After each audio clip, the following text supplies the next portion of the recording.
are right here this afternoon.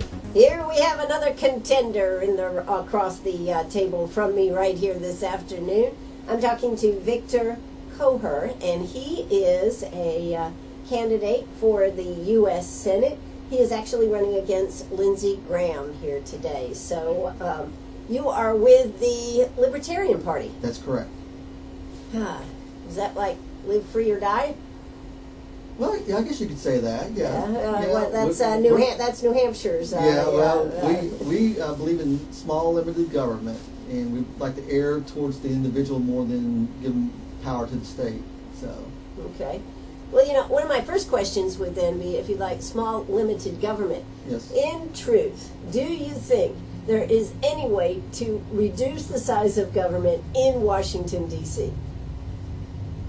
Well, I'm not quite sure if I'll ever see it in my total life to get to where I want to be in my lifetime, but we have to start somewhere. And we seem like we've been on this path for the last 100 years, and and it just seems like it just gets worse and worse. And so, we do have like Rand Paul out there, and Ted Cruz and stuff like people like that who are putting out the liberty message. But here in South Carolina, it seems like our senior senator keeps mocking those people and stuff like that, and I was like, this guy doesn't represent me.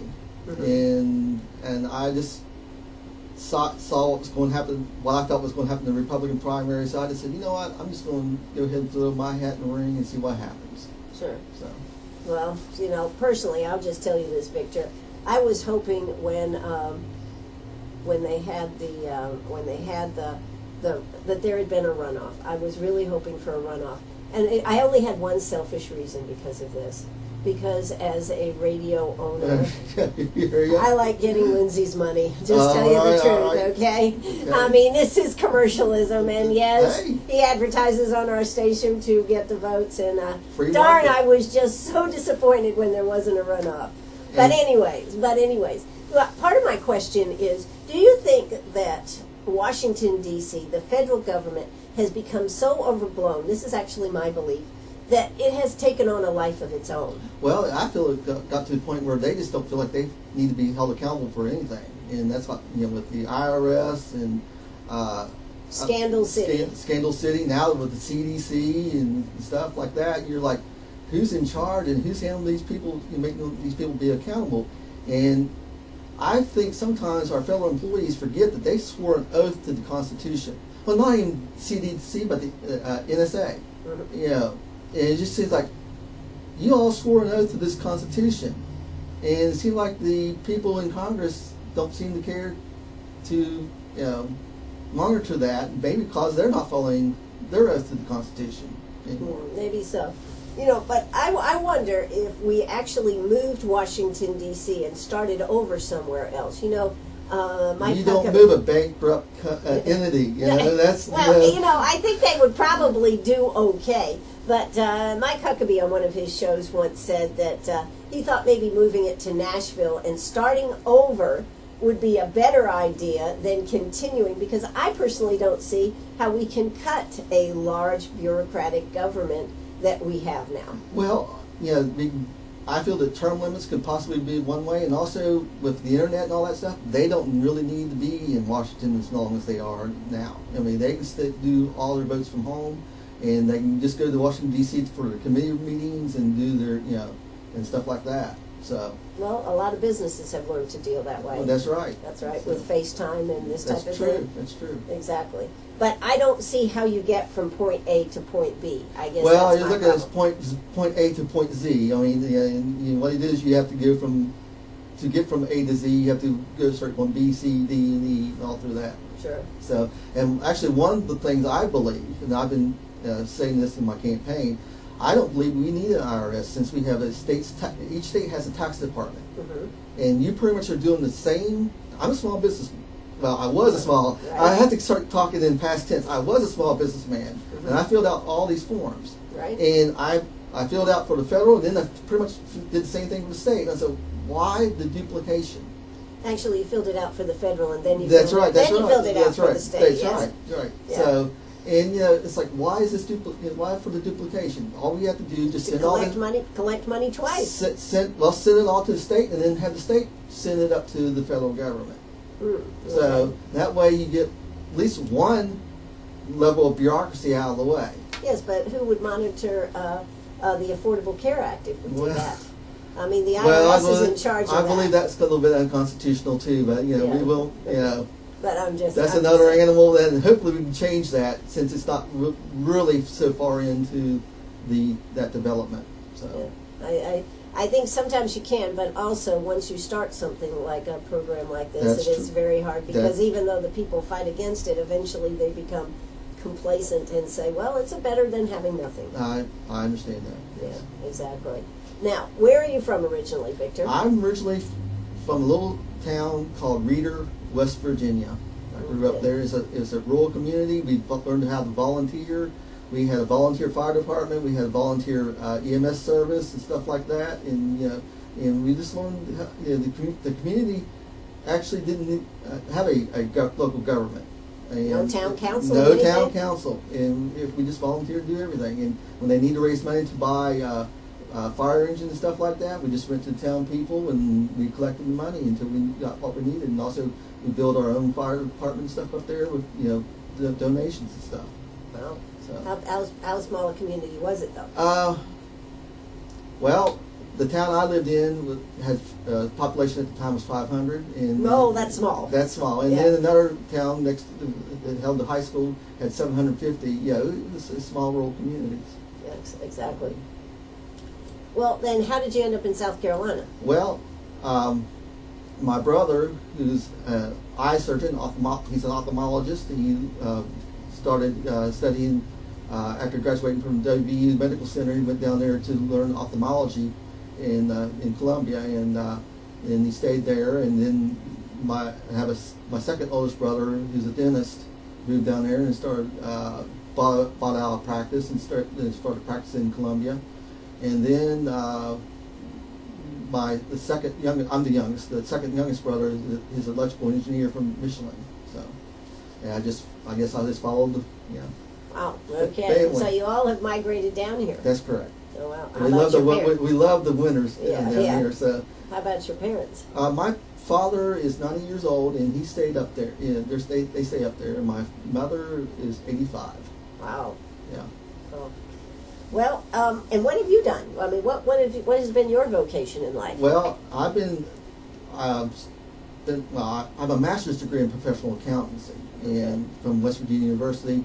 And when I got down here, the family decided to go into take over a pawn shop, and it's called Palmetto Golden Pawn, and it started out with one shop, and I expanded up to 7. Now my nephews took it over as of April 1st.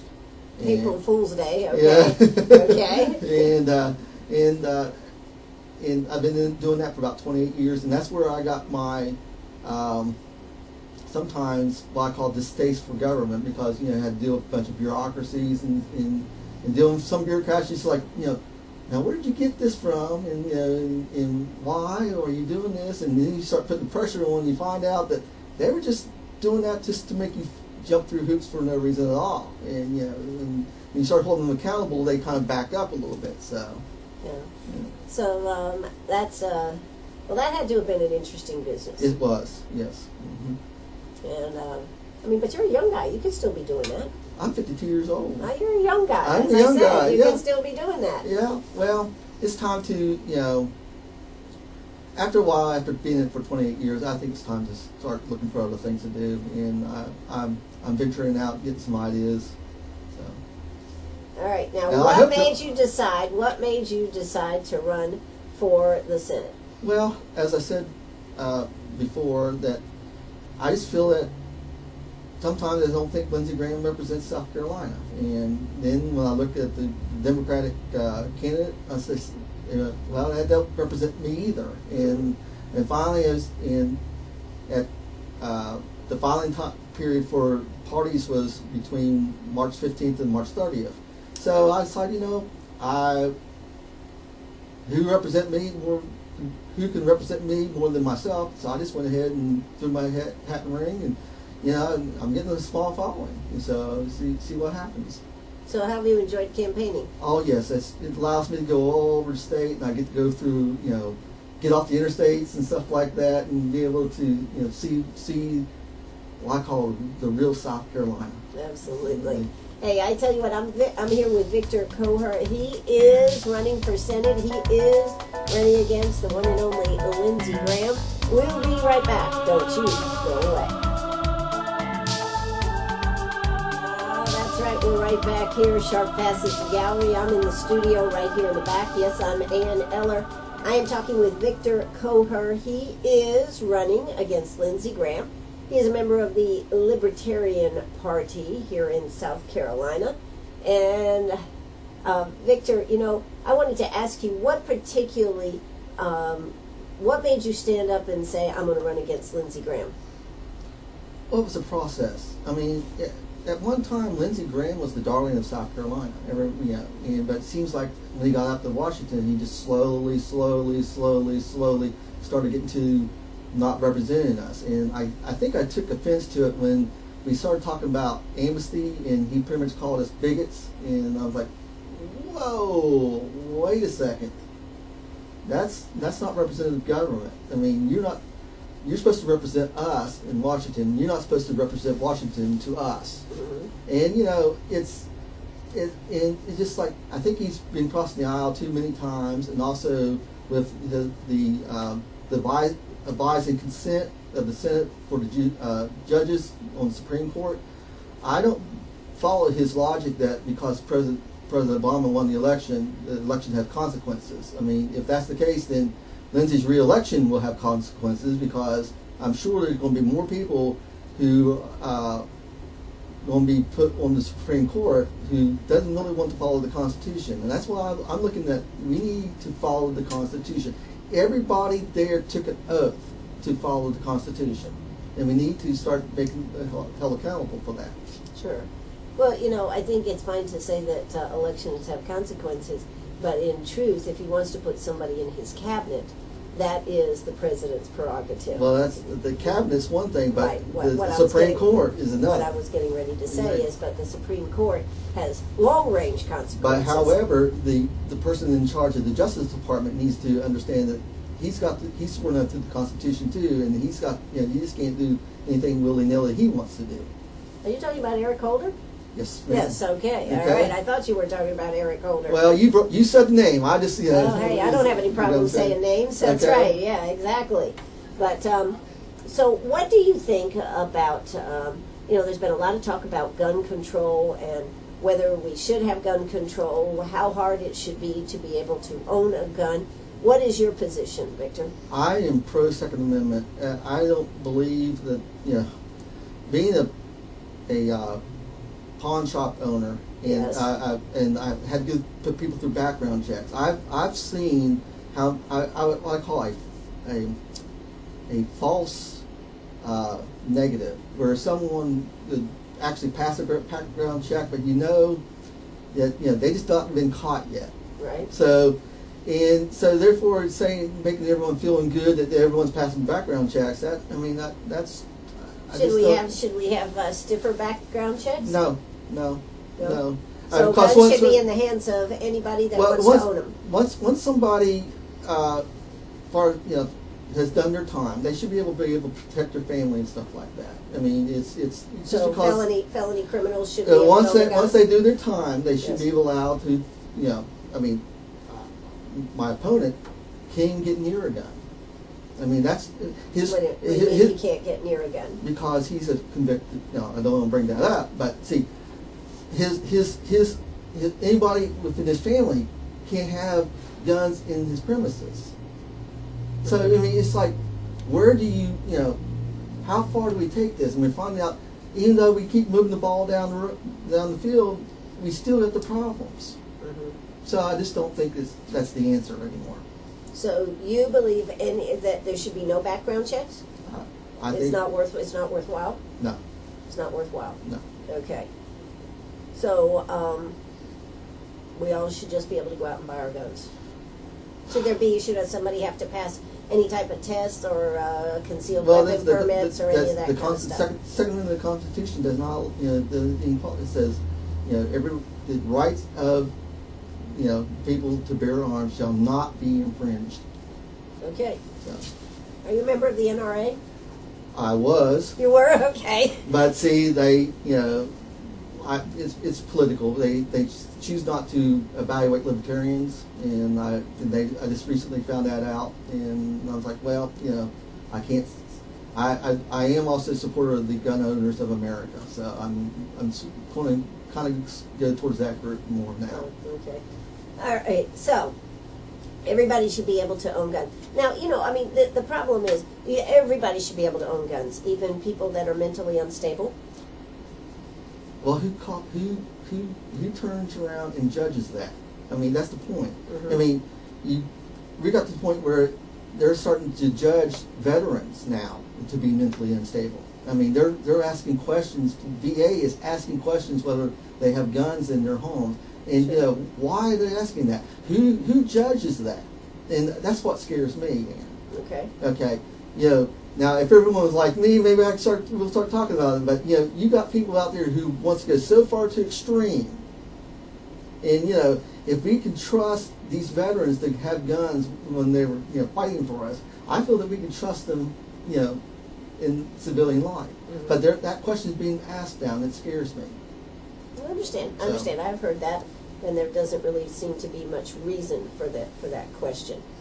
Okay, so we have covered Second Amendment rights. You are definitely in favor of everybody who wants to have a gun should have a gun. Should we have to register? No. The right of the people to bear arms shall not be infringed. Okay. All right. All right. Strict Constitution. That's a strict. I'm going by the Constitution. Okay. All right. Then that's supposed, and everybody swore to uphold that document. Okay. Okay. All right. I like it. Okay. All right. All right. See, this is going to be easy. If we just went by the Constitution, everything would be easy, right? I would think so. You would think so. All right. Now, we come up with taxes here, okay? Now, what is your feeling? You feel that we should just repeal the 16th Amendment, is that correct? Yes, ma'am. Okay, because? Well, actually, I guess I'm going to put myself in, we got time to talk about this. We got time to talk. That's why I do this. We have the 13th Amendment says that there shall not be any involuntary servitude. Okay. Okay.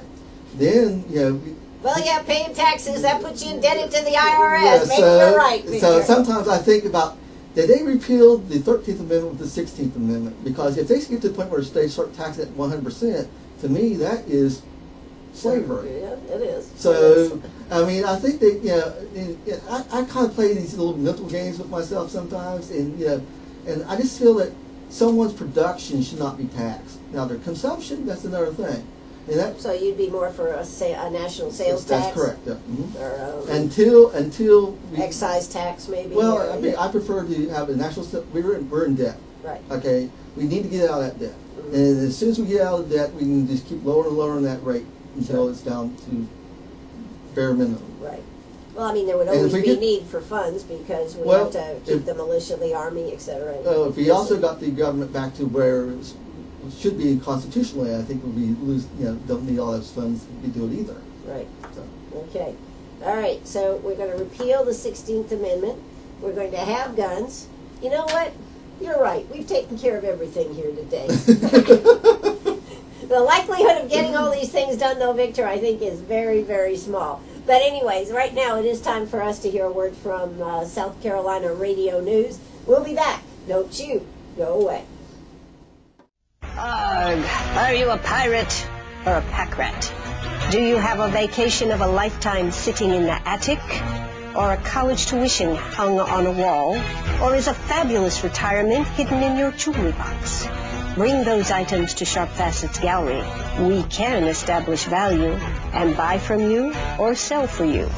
And so ends another chapter at Sharp Facets Gallery, 72 Bypass, and on the web, sharpfacets.com.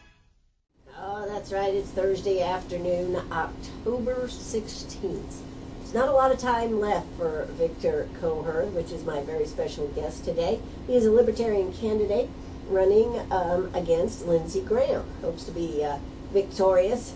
Victorious, yes. Isn't that an interesting combination of a name?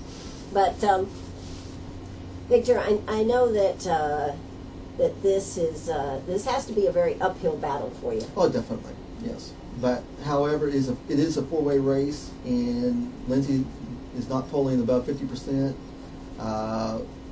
Let's see. Also, Brad Hutto is polling about 28%, and there's a lot of people who are still not sure about. And I was kind of taken aback when I saw that 19% of people still not have made a choice yet.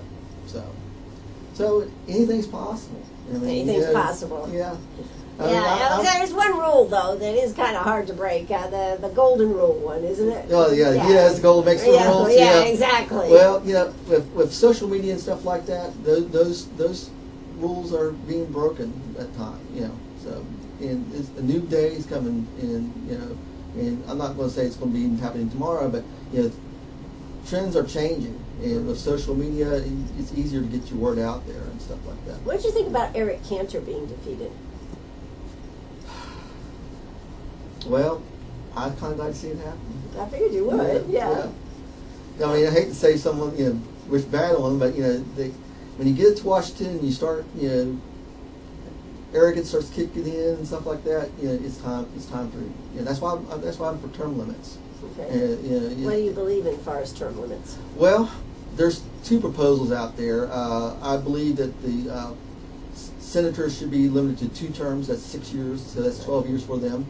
And I've seen one saying give the House Representatives 12 years by allowing them 6 terms. Right. And then I've seen another one saying only allow them to have 3 terms, and that would be 6 years. To me, when you get to that far, you're going to have a constitutional amendment to do so. So you're not. I'm not going to split hairs, on it. I mean, I want the term limits, and I've seen the senators down to only 2 terms. That'd be great, and then we'll work out the Congress part. So. There's some pretty good benefits to being either a senator or a congressperson. I mean, you retire with some pretty good benefits. Yes, yeah. What do you think about all those benefits? For if you have term limits, you don't have to serve very long to get those benefits. I don't think it's fair, and it's working off the backs of the working people in the United States, and Well, I agree with you. And it just, but that's another battle and all that stuff that we have to work on. And to me, the lobbyists in Washington, as soon as they get out of government, they go into lobbying. They're still staying in Washington. You need to come home. Yeah. Okay. Live with the laws that you enacted. So. Right. Okay. All right. But I just find that amazing that there's not very long that one has to serve to retire with a government pension or retirement, whatever you want to call it. Well, that seems to be in Washington and also in Columbia too. So. Exactly. All right. Well, one of my other questions would be, how come, have you ever run for any other office before? Actually, I ran for U.S. Senate in 2002, believe it or not. Against Lindsey Graham. Did you? And Alex Sanders and the Constitution Party, Ted Adams. Okay. Yeah. How'd you do there? Oh, I got 6/10 of 1%. 6/10 of 1%? Wow. Yeah, but that's considering at the time it was just that was a clean slate. I mean, everyone forget who was retiring from that. I think it was Strom Thurmond was retiring from that, and it was just seemed like hey, go ahead and do it and see what happens. Okay, but you haven't had any other offices that you've held? No, I haven't held county council or school boards or anything like that? No, but I've been politically active in watching what's going on and trying to educate people what their government's doing to them and stuff like that. Sure. That's a big step. Yeah, I understand. It's a big step. Yeah. I'm just always curious because. But see, I'm the common man. I mean, I'm not a political a career politician, and I'm just a common man, and I would like to get some common voice back into Washington. So. Yeah, well, I think we definitely need it. And you won't know what you can do until you try. Well, you're right. You're right. And one way to lose is not to try. You can't win if you don't put your hat in the ring. That's right. That's right. That's right. Okay. Well, what kind of response have you had from people? Oh, I've been, especially after the Republican primary, I've been getting a lot of positive response, and and I was hoping for the runoff too, because I wasn't quite prepared for all the attention as soon as that was over. But being mentioned in the national news and stuff like that, and I have friends who call me up, say, "I heard your name on the national news," and what's going on. So, and it's an interesting, and I'm learning a lot through the process. Sure. Okay, well, we've talked about the Second Amendment rights. We've talked about taxes. You've got down here about abortion. What's your stand on abortion? I put that in there because I got constantly questioned on it on my Facebook account, and so I decided to go ahead and put that on my website. And it's a long, detailed, and they can go to my website, victorforsenate.us, and it's under issues, and they can look for it. I'm pro-life, with exceptions for life and mother. I understand. So and so that takes care of that one. And then immigration. This is the biggie to me. Okay. Actually, I come at a different angle on this. I don't think we have an immigration problem. We have a naturalization problem. People are already here. We just need to get into the system. And I see. So we should grant amnesty? No, to I did everyone? not say that. I did not say that. I believe if we change our tax code from a income tax to a consumption tax, then everybody who's in this country, when they consume, will be paying the tax. Sure. And then with the fair tax, they give a prebate, what they call it prebate, but it's a rebate for the essential services that you need, food and all that stuff. It gives that. If you give that to the citizens only, that will give this incentive to the people who are here to become citizens. Aren't they already getting services? Well, that's not what I'm talking. I'm looking, and that should be done away with too. Okay. I figured you might believe in that. Yeah. I believe we should close our borders until we get a handle on all this stuff, and then at that time we will only allow the people who are in that are not, going to destroy America. It's not going to be a threat. I just think we have all these people that haven't paid the price to become citizens of the United States. Like I said, I look at this as a naturalization problem. They're here already. We just got to get them naturalized. So what's the difference between naturalization and amnesty? Well, they still have to get through the process, and we're not going to say, they have to, with what I want to do, just with elimination of the income tax and stuff like that, that brings them, they're starting being taxed like everybody else would be. Right now, they're in the underground economy. Sure. And I don't believe once they do become citizens, they would come out of that underground economy. They might have some, but the incentive there to come out of that underground economy is not there. And to me, with the fair tax and the prebates of the fair tax, it would give an incentive for people to become citizens.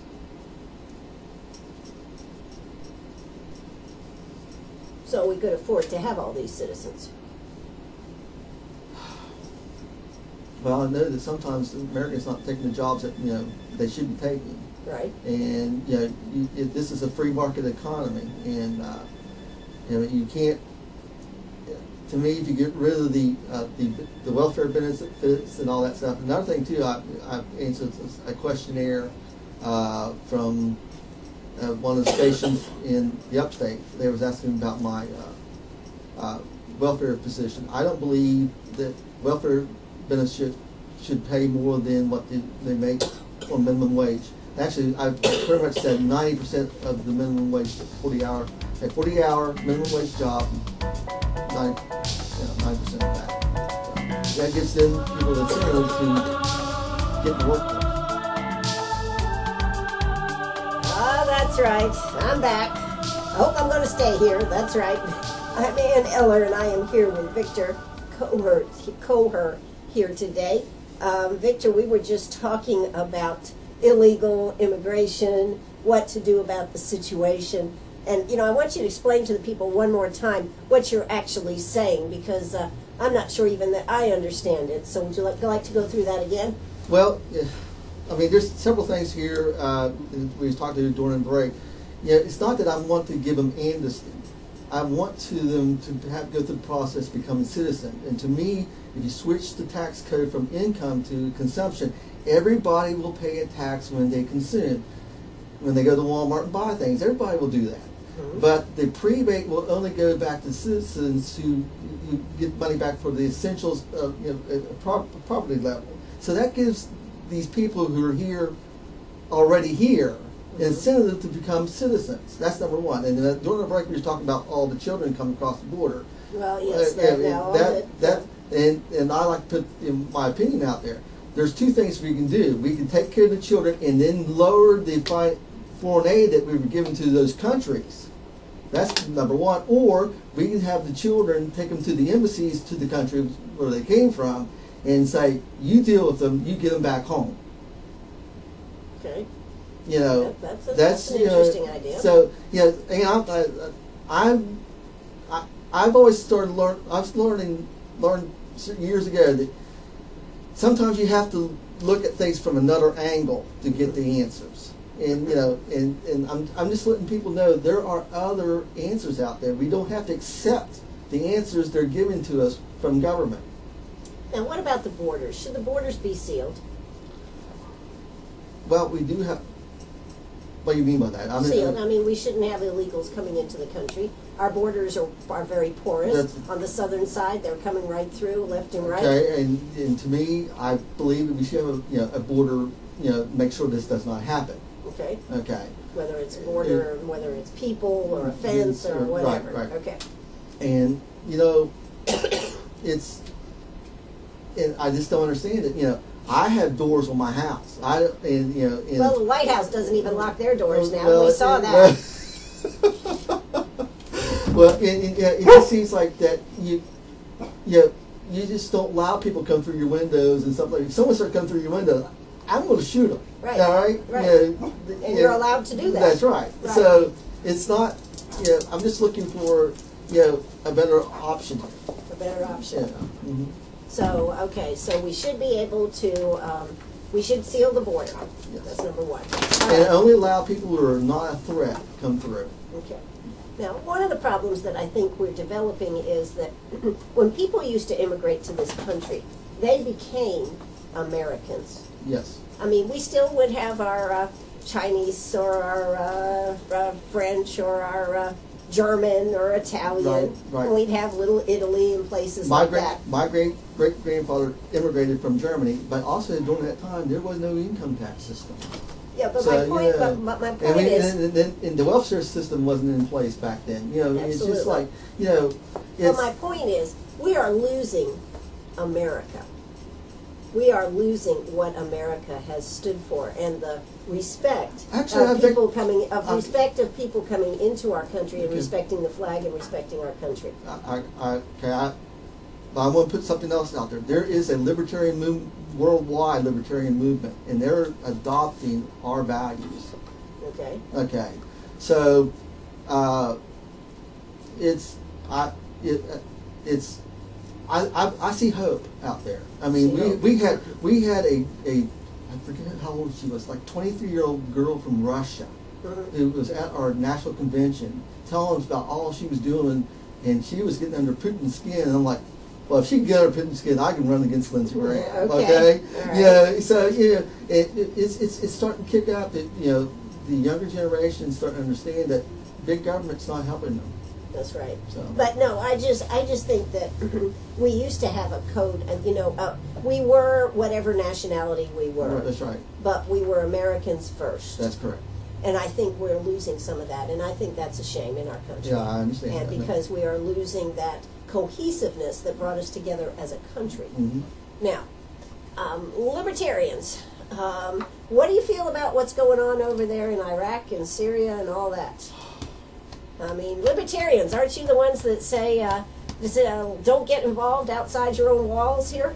Well, I would support helping the Kurds. It seems like the Kurds knows what's going on in their own land. They know the area. They know the area better than I would. Mm-hmm.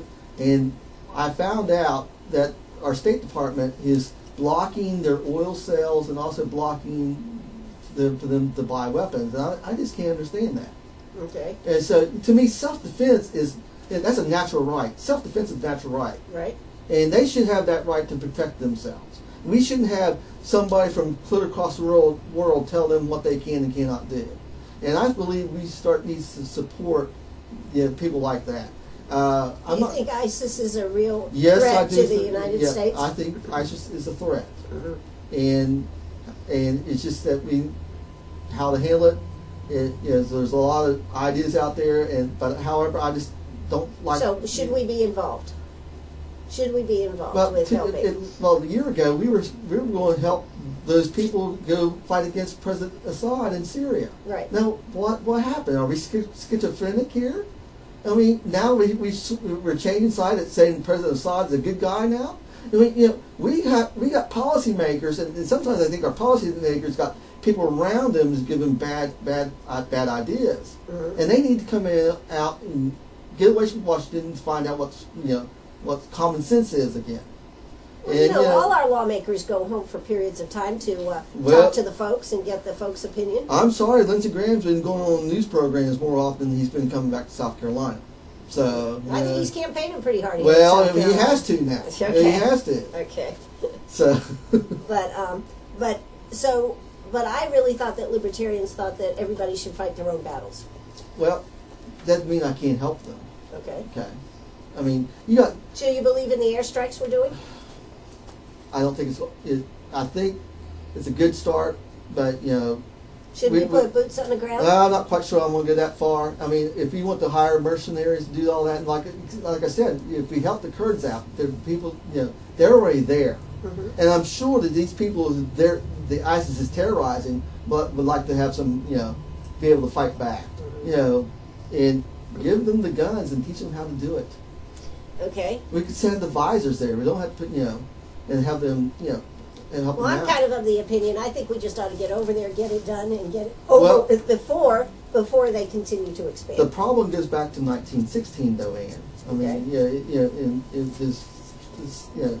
the problem started after World War I because we made some promises over there, and and some people broke those promises, and they're upset, and just like they're But I see that they're a problem, and the Kurds they are wanting to fight them, and I think we should help the Kurds out. I don't care what Turkey says about the Kurds. Okay, that's their homeland. Quit meddling. Help them out, but don't try to micromanage this situation. Okay, all right. We are almost out of time. One quick question, then I'm going to give you a minute to tell us why we should vote for you. But the Ebola. What's going on with Ebola? What do you feel about that? We should not, all these countries, other countries are banning travel. I mean, we need to restrict, people coming in. I mean, it's just like, I said, allow people to come, the border situation. Only allow to those who are not a threat to us to come in. And to sit here and give people carte blanche and say it affects travel, I don't buy that. So, and with the CDC, we're seeing that the ineptness of the bureaucracy and stuff like that. I'm like, really, y'all been living in a bubble too long. Okay. All right. Well, you are listening to WCRS. I am here with Victor Kocher. He is a Libertarian candidate for Lindsey Graham's seat. He has told us a lot about what he believes in. I hope you've gotten a good feel for it. And right now, I'm going to give you, Victor, you're listening to WCRS right here in Greenwood, 1 minute to tell us why you should be elected. Okay, Grace, hold on. Okay, well, I am a common man and think it's time to get some common ideas back in Washington. And people can learn more about my campaign by going to victor4senate.us. And then, so sorry. That's okay. That's victor4senate.us.